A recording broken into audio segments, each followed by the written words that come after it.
Hello and welcome. If you need a fast and easy way to create 3D solids from your surfaces and corridors in Civil 3D, this tutorial on the TA Solids Extractor is for you. After you install the TA Solids Extractor, you'll notice a new ribbon tab called TA Solutions in your Civil 3D workspace. If you open this tab, you will find a panel named TA Solids Extractor that contains buttons for all the functionality that this plugin has to offer, and we will go through them one by one. To get started, press the Surface Solids button. This is for automating the extraction of solids from a surface. A window will show with three main parts. 1. Select surfaces to process. 2. Configure solids properties. And 3. Configure output location. The first part is to select your surfaces. You'll find a list of all available surfaces in the drawing.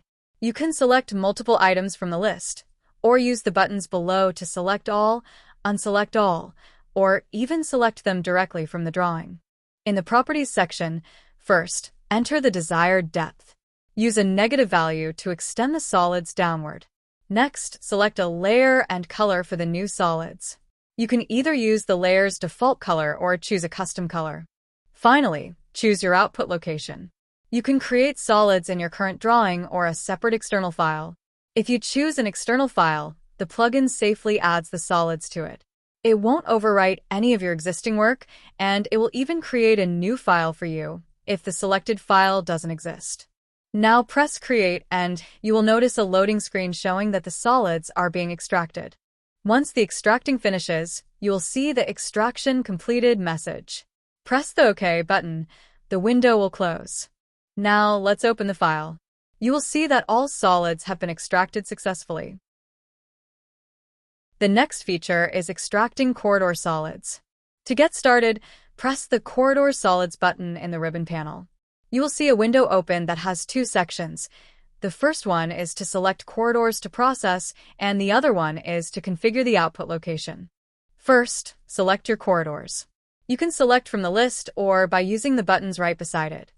One for Select All, Unselect All, and Select from Drawing. So, select the corridors as you see fit. Next, go to the output location. You have the same two options as before: extract in the current drawing or in an external file. Now press Create.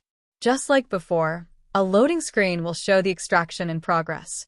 Once you get the Extraction Completed message, press OK to close the window, and your solids will be generated successfully in just a few simple clicks. Now, let's check the extracted file.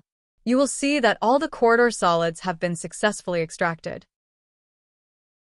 Thanks for watching. The app is available on the Autodesk App Store with a free 30-day trial version. I will leave the download link in the pinned comment below.